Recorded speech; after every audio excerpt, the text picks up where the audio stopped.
Subscribe to our channel and press the bell icon so that you never miss any video lesson from Rao's IAS Study Circle. Hello and welcome to Daily News Simplified, an answer to what, why and how of newspaper reading. Now today we shall discuss the important news which has appeared in the New Delhi edition of the Hindu newspaper dated 6th November 2020. The news to be discussed has been displayed on your screen and timestamping for the same has been provided in the description box below. So on this note, let's start our today's discussion from UPSC perspective. The first news to be discussed appears on page number 4. The news says Mizoram occupying 1.5 km of Assam land, says Minister.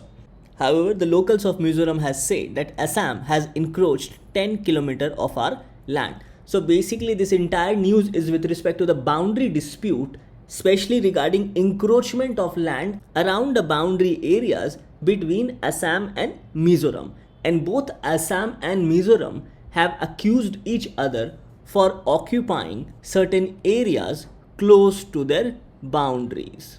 So it is in this regard that the Assam's government has accused Mizoram of occupying Assam's land near the boundary, which is approx 164 km in length. Now this growing dispute between Assam and Mizoram has resulted in violence as well as economic blockade on Mizoram. As we can see in this map, only through this area we can reach Mizoram through Assam. So here with respect to the boundary dispute, different claims have been made by officials of Mizoram as well as officials of Assam. Now the officials of Mizoram have claimed that lands claimed by Assam has been cultivated for a very long time by the residents of Mizoram. Now in this regard, the officials of Assam has said that even though the land is being cultivated for a long time by residents of Mizoram, on paper the land cultivated falls within the area of, especially within the Singla Forest Reserve, which is under Karimganj district's jurisdiction in Assam. So this is the boundary dispute with respect to Assam and Mizoram. Now this difference of understanding with respect to the border disputes between Assam and Mizoram is based on two different agreements, that is one that of 1873 and the other that of 1933. So in this regard, let us first of all understand the formation of the state of Mizoram, and then we shall understand how the different notifications of 1873 and 1933 have created confusion with respect to understanding of the boundary areas between Assam and Mizoram. Now this area of Mizoram was annexed by British around 1891, and for few years the area of Lushai Hills remained under Assam, whereas the southern half remained under Bengal. Further in 1892, both these areas were amalgamated as one district, namely the Lushai Hills district under the Chief Commissioner of Assam. Further in 1972, as per the Northeastern Reorganization Act of 1972, Mizoram became one of the Union Territory of India. Further in 1986, Government of India signed a Memorandum of Settlement with Mizo National Front, and this led to the creation of India's 23rd state, namely Mizoram, in February 1987. So this is with respect to the creation of Mizoram as India's 23rd state. Now regarding the boundary dispute, as we have discussed about the two notifications, and these two notifications are with respect to first notification of 1875 and second notification of 1933. Now the notification of 1875 differentiated the Lushai Hills from the plains of Kachar, whereas the notification of 1933 demarcates boundary between Lushai Hills and Manipur. Another important aspect is that the notification of 1875 is derived from the Bengal Eastern Frontier Regulation Act of 1873. So based on the Bengal Eastern Frontier Regulation Act of 1873, the Mizo leaders have argued against the demarcation notified in 1933. Now both these notifications of 1875 as well as of 1933 have created the boundary disputes between Assam and Mizoram with respect to different understanding of different areas, where the Mizo favors the notification of 1875, whereas the Assam official quotes the notification of 1933 regarding the boundary demarcation. So this is the confusion or the boundary dispute between the two states of Assam as well as Mizoram.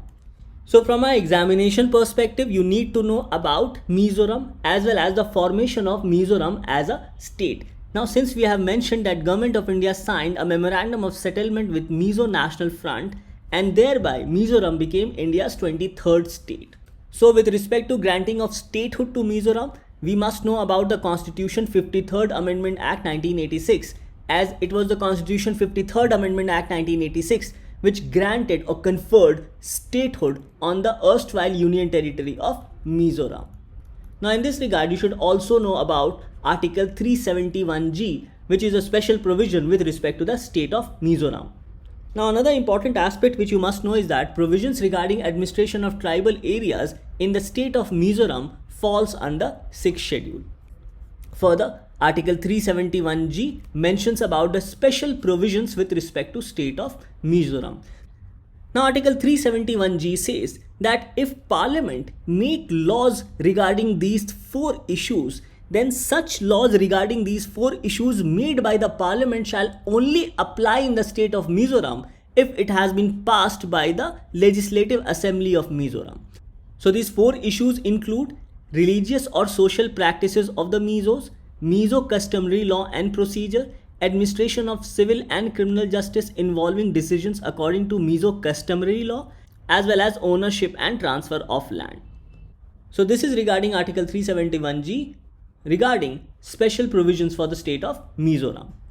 Now in this discussion, since we have mentioned about the Bengal Eastern Frontier Regulation Act of 1873, you should also know that the inner line permit has been provided or granted under this particular provision, and the inner line permit applies to the state of Arunachal Pradesh, Nagaland, Manipur as well as Mizoram. Now under the system of inner line permit, the outsiders needs to obtain a permit from the state governments to enter their designated territory. So this is with respect to the inner line permit which has been established under the Bengal Eastern Frontier Regulation Act of 1873. Thus this news becomes important primarily from the perspective of prelims examination. And in your prelims, it gets covered under Indian polity and governance, and in the mains, questions can be asked on GS paper 2, especially regarding the special provisions regarding the state of Mizoram under the Constitution of India. So with this discussion, let's move on to our next news analysis. The next news to be discussed appears on page number 7. The news says, do recent indicators hint at a real economic revival? The government must come up with an effective fiscal package to help stressed sectors. Now this entire discussion appears regarding 2 factors or based on 2 aspects. Number 1, is the economic revival which is being witnessed, is it an actual economic revival? And number 2, is the economic revival mere a pent-up demand due to festival seasons? So this entire discussion appearing in this particular article pertains to these 2 aspects. Now this article highlights that Indian economy has registered or witnessed a negative growth of 24%, and this has been witnessed in the first quarter of 2020-21, that is in the months of April, May as well as June of 2020. And this contraction has been witnessed after a long time, that is after 1979. Further, this contraction in the Indian economy, which has registered a negative growth of 24%, is also because of national lockdown imposed due to COVID-19. Now recently, there have been a spike or an increase with respect to sale of certain commodities, and this can be witnessed through certain high frequency indicators such as increase in electricity consumption, sale of automobiles, sale of FMCG goods, etc. So all these activities leads up to 2 important questions as we have raised above. Number 1, is there an actual economic revival? Or number 2, are these mere signs of pent-up demand due to festival seasons or on account of festival seasons? So let us understand both these aspects in this particular discussion. Now the national lockdown imposed by the central government because of COVID-19 led to disruptions both on the demand side as well as on the supply side. So a large number of industries including manufacturing sectors were closed down because of the lockdown, and it also impacted the service-based sectors or service-based industries such as travel, tourism, restaurants, etc. So we see that because of lockdown imposed due to COVID-19, Indian economy witnessed decline in investment expenditure as well as decline in consumption expenditure, and decline in both these expenditures also resulted in loss of jobs for the people. So overall, decline in investment expenditure along with decline in consumption expenditure because of lack of economic activities led to decline in growth rate in the first quarter of 2020-21. Now further, this article says that after the lockdown was lifted, now slowly certain economic activities increased. And this revival of economic activity can also be said because of the upcoming festival season. So in this regard, this discussion highlights that lifting up of lockdown further increased certain economic activities, which was also supported by festival season of Dussehra and Diwali. And this increased economic activity also led to increase in demand of goods. And this can also be seen regarding improvement in high frequency indicators, which are released for different sectors at lower intervals, say for example intervals of 1 month. Now we have already discussed that economic activity has been witnessed with respect to certain high frequency indicators such as increase in electricity consumption, sale of automobiles, increase in sale of FMCG goods, etc. So lifting up of the lockdown supported by festival seasons also saw an increased economic activity witnessed in some of the industries in India. However, the question still remains that has lifting of lockdown actually or ultimately solved the problem of declining economic activity in India? Now the discussion here highlights about certain structural flaws or structural problems in Indian economy, and the discussion highlights that just by mere increase of economic activity, which can be due to pent-up demand and also due to upcoming festival seasons, it cannot be said that the structural problems faced by the Indian economies has been solved. So in this regard, the discussion highlights about the state of Indian economy even prior to the national lockdown because of COVID-19. And the lockdown due to COVID actually enhanced or accentuated the economic slowdown. So here the discussion highlights that the structural problems which caused the slowdown even prior to COVID lockdown has not been solved or has not been addressed yet by the central government. And one of the structural problems highlighted here is with respect to higher non-performing assets of banks, as higher NPAs of banks has led to declining consumption as well as investment expenditure. Now let us understand this problem of investment and consumption expenditure with respect to NPAs.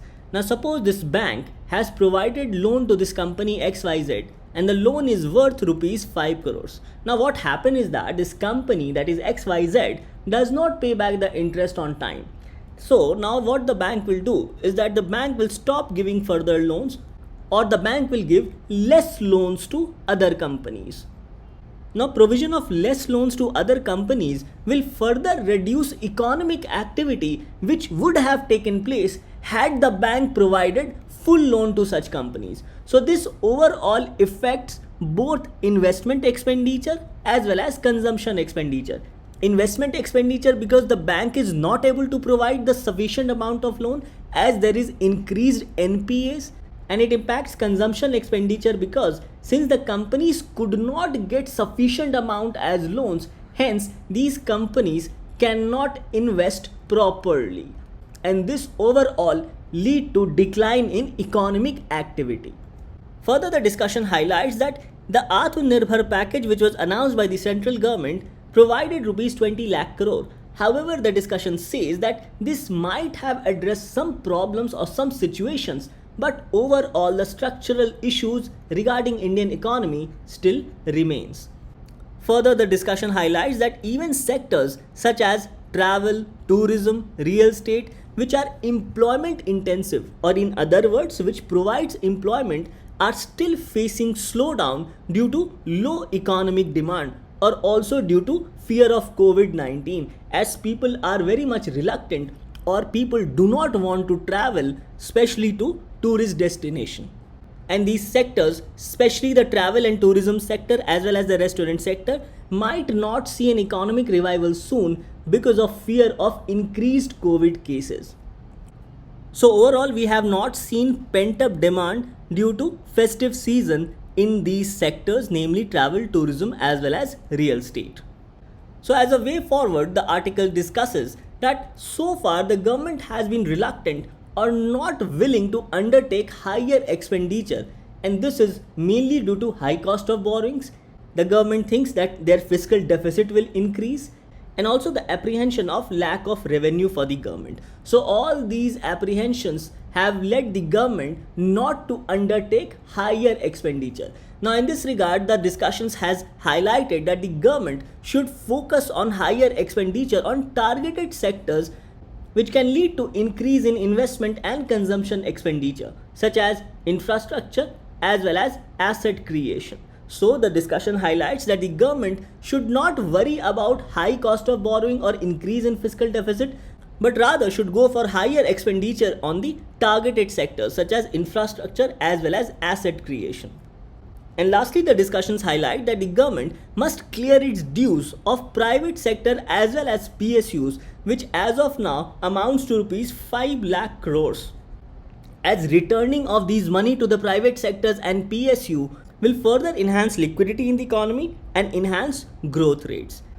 So this is the way forward, where the authors in this discussion have mentioned about the fact that the government should go up for higher expenditure on targeted sectors which has the ability to increase investment as well as consumption expenditure. Now this news becomes important from the perspective of GS paper 3 in your mains examination regarding Indian economy and issues relating to Indian economy, whereas in your prelims it gets covered under economic and social development. So after this discussion, let's move on to the next news article.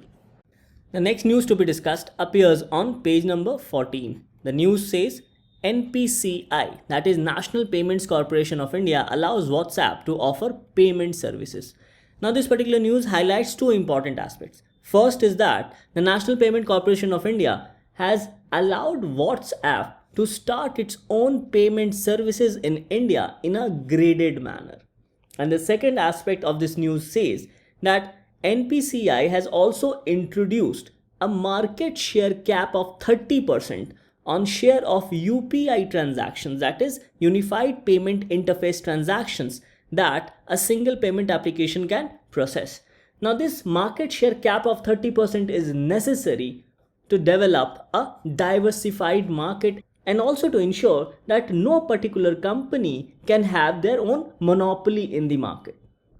So in this regard, first of all, let us understand about NPCI as well as UPI and also go through some of the questions asked by UPSC in the prelims examination. Now, National Payments Corporation of India is an umbrella organization for operating retail payments and settlement system in India. And this has been an initiative of Reserve Bank of India as well as Indian Banks Association. And NPCI has been established under the provisions of Payments and Settlement System Acts of 2007. And this has been established to create a robust payment and settlement infrastructure in India. So we understand that NPCI has been established under Payments and Settlement System Acts of 2007, and NPCI has been incorporated as a not-for-profit company, as the intention is to provide a retail payment infrastructure for the entire banking system in India for physical as well as electronic payments and settlement systems. Further, the NPCI is also focused on bringing various innovations in the retail payment system through use of technology in order to achieve greater efficiency in operations and also to widen the reach of payment systems. So in this regard, we must know what are the different services which has been established by the National Payments Corporation of India. These are RuPay Contactless, Unified Payments Interface, which is a real-time interbank payment system for sending or receiving money, BHIM app, Bharat Bill Pay, Immediate Payment Service, National Financial Switch, Bharat QR, which is a common QR code built for ease of payments, as well as the National Electronic Toll Collection, that is NETC, as it enables customer to use their FASTag as payment mode on any of the toll plazas. So these are some of the services which has been developed by the National Payments Corporation of India. Now RuPay Contactless allows the card holders to make payments without the need to physically swipe or insert their card into the point of sale. So basically, while using the RuPay Contactless card, the customer need not swipe or insert the card into point of sale.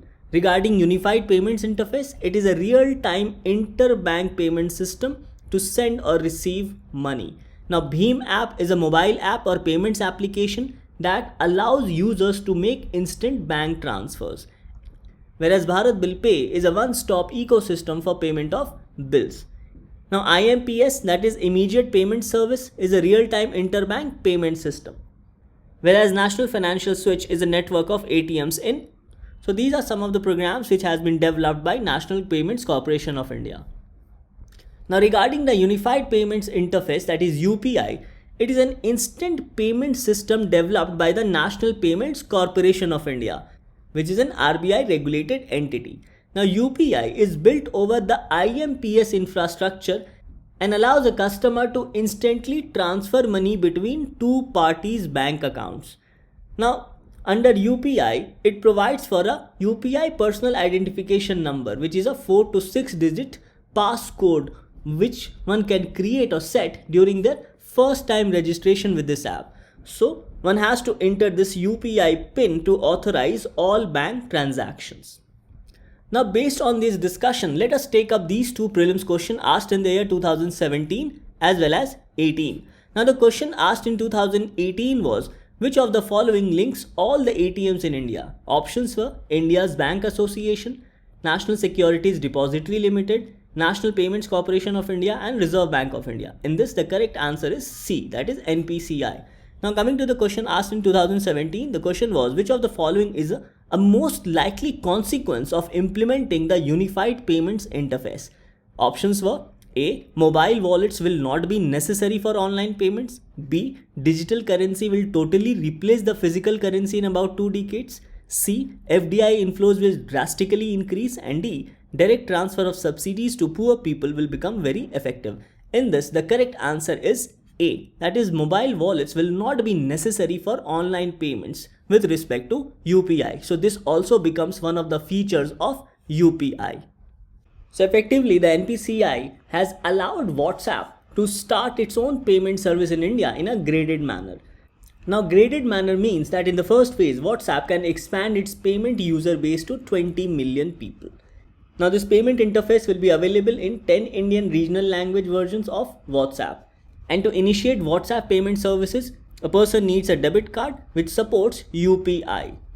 Further, the second aspect of the discussion was that NPCI has also introduced a market share cap of 30% on share of UPI transactions which a single payment application can process.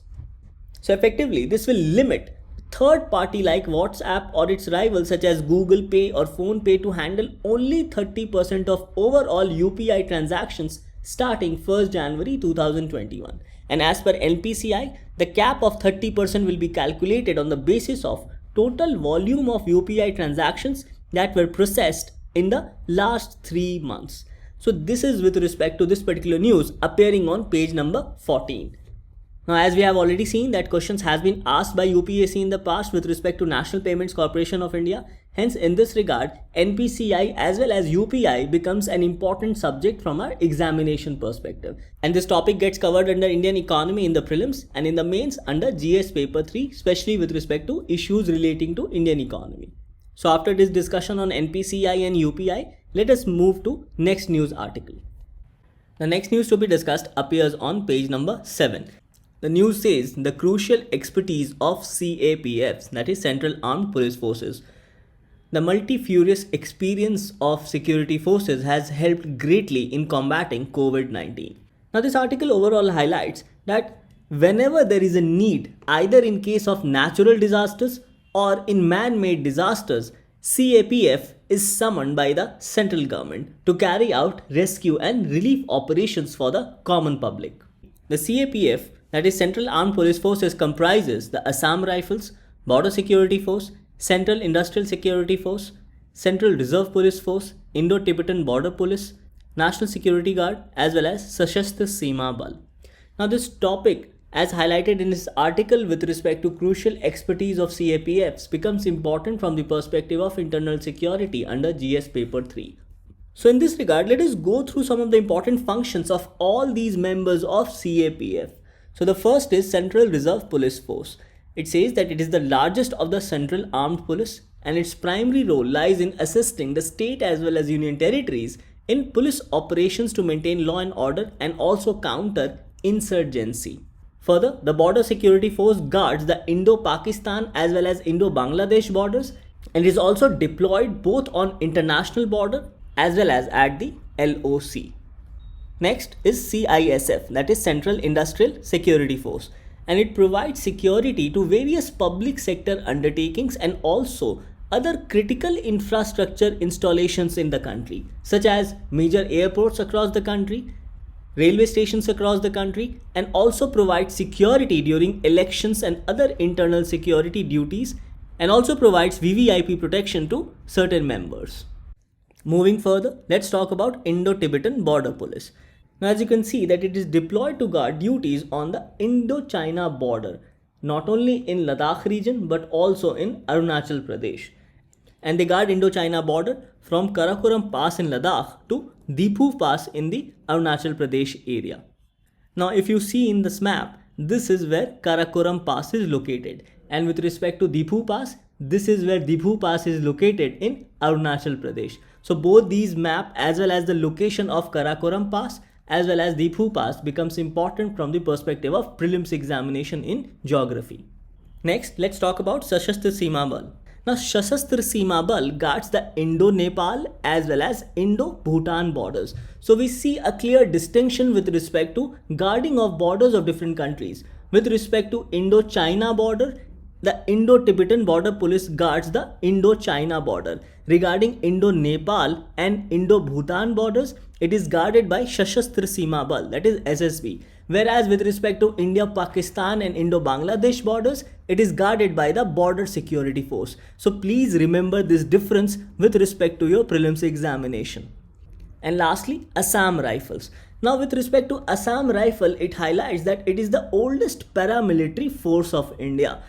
And the aspect of internal security is under the control of the Indian Army. So here the point to be understood is that the operational control with respect to Assam Rifles is with the Ministry of Defence. Whereas generally all these CAPFs functions under Ministry of Home Affairs. So this again becomes an important point from the perspective of prelims examination. So overall, Assam Rifles not only helps to maintain internal security but also conduct counter-insurgency and border security operations. It provides aid to civilians in times of emergency and also provides for communication, medical assistance as well as education in remote areas. So Assam Rifles not only conduct counter-insurgency operations but also provide for border security operations and also provide aid to civilians in times of emergency. So these can be said to be some of the important functions with respect to different CAPFs. The point to be understood here is that all these CAPFs are under MHA. However, only with respect to Assam Rifles, the operational control of Assam Rifles lies with the Ministry of Defence. Thus, this article becomes important primarily from the perspective of GS Paper 3 regarding security and gets covered under challenges to internal security as well as security challenges and their management in border areas. So with this discussion, let's move to the next news analysis. The next news to be discussed appears on page number 10. The news says all insults not offence under SC-STAct. Caste angle crucial, says Supreme Court. Now, the Supreme Court has said that all insults and intimidations made to Dalit or tribal community will not be considered as an offence under SC-ST Prevention of Atrocities Act of 1989. Now, in this regard, the Supreme Court has clarified that aspect of caste humiliation is necessary or a must for a person to be booked under SC-ST Act. So, any insult or intimidation shall be an offence only if such insult or intimidation is because the victim belongs to scheduled caste or scheduled tribe. Now, the Supreme Court further said that the term insult refers to or means humiliating the victim for his caste or humiliating the person because he belongs to scheduled caste or scheduled tribe. So such humiliation which is done on the basis of caste shall be an offence under the Scheduled Caste and Scheduled Tribes Prevention of Atrocities Act of 1989. So overall we can understand that atrocities can be done if there is discrimination on the grounds of caste. That is, if the person is humiliated or discriminated on the grounds of caste, that is SC or ST, and such humiliation is done forcefully to such members of scheduled caste and scheduled tribes. Now section 3 of Prevention of Atrocities Act provides for punishment for certain offences which can be termed as atrocities. Now very quickly let us go through these important aspects which can be considered as atrocities and thereby punishable under section 3 of Scheduled Caste and Scheduled Tribe Prevention of Atrocities Act of 1989. So first, whoever not being a member of a scheduled caste or a scheduled tribe forces a member of SC or ST to drink or eat any inedible or obnoxious substance. So the first aspect is forcing members of SC/ST to eat an edible substance. Next, to cause injury, insult or annoyance to any member of SC/ST by dumping excreta, waste matter, carcass or any other obnoxious substance in the premises of members of SC/ST. So this becomes the second grounds which can be considered as atrocity.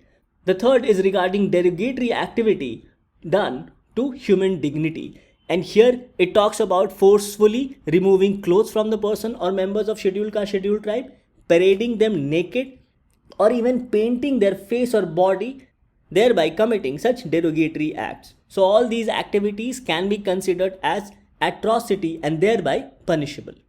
Next, it says that if any person wrongfully occupies or disposes members of scheduled caste or scheduled tribe from their land, then such action shall also be considered as atrocity. Further, if the members of scheduled caste or scheduled tribes are compelled for forced labor, bonded labor or even to do beggary, then this can also be considered as atrocity. Further, if any members of SC or ST are intimidated to vote for a particular person or a particular community or a particular candidate, then such activity shall also be considered as an punishable atrocity. Next, if anyone falsely or maliciously files a criminal or legal proceedings against a member of scheduled caste or scheduled tribe just to harass them. So filing false or malicious case against members of SC/ST also becomes an act of atrocity. Further, if any person gives false or frivolous information to any public servant on the basis of which such public servant uses their lawful power and cause injury to such member of scheduled caste or scheduled tribe, then such injury by the public servant on false statement also becomes an act of atrocity. Further, if anyone intentionally insults or intimidates with the intent to humiliate a member of scheduled caste or scheduled tribe in any public place within public view, so intentionally humiliation also becomes one of the punishable atrocities. Next, using force against women and even sexual exploitation of women belonging to SC or ST is also considered as punishable atrocities under the SC/ST-Act. Next, if someone corrupts or fouls the water of any spring or any reservoir which is used by members of scheduled caste and scheduled tribes, then such activity shall also be considered as atrocities punishable under the Act. Next, if members of scheduled caste or scheduled tribes are denied customary right of passage to a place of public resort, then such activities also becomes punishable under this Act. And also, if any person forces member of SC/ST to leave their residence, village or house, then such activity also become punishable. And the punishment provided under the Act is imprisonment for a term which shall not be less than 6 months but which may extend to 5 years. So this is a punishment which has been provided under the Prevention of Atrocities Act of 1989. Now this topic becomes important primarily from the perspective of GS paper 2 regarding social justice and specially get covered under welfare schemes for the vulnerable sections of the population including laws. Now this topic becomes important both from the perspective of prelims as well as mains with regards to polity and governance as well as social justice. Now after our discussion, this becomes your practice question for the day. So the question is, which of the following statements are correct about National Payments Corporation of India? First, it is an umbrella organization for operating retail payments and settlement system in India. And second, BHIM app, an intermediate payment service, has been established by NPCI. So the question is, select the correct answer using the code given below. Options are A, 1 only, B, 2 only, C, both 1 and 2, and D, neither 1 nor 2. Now coming to the answer of yesterday, the question was, consider the following statements about PMI. PMI is calculated on the basis of ground survey of 500 industries. No, this statement is incorrect as data is provided by the industry themselves. Second, PMI data is published by Japanese firm Nikkei but compiled and constructed by Market Economics. So the question was, which of the statements are correct? Now here the second statement is correct. So the correct answer is B, that is 2 only. Now with this, we come to an end to today's discussion. Thank you.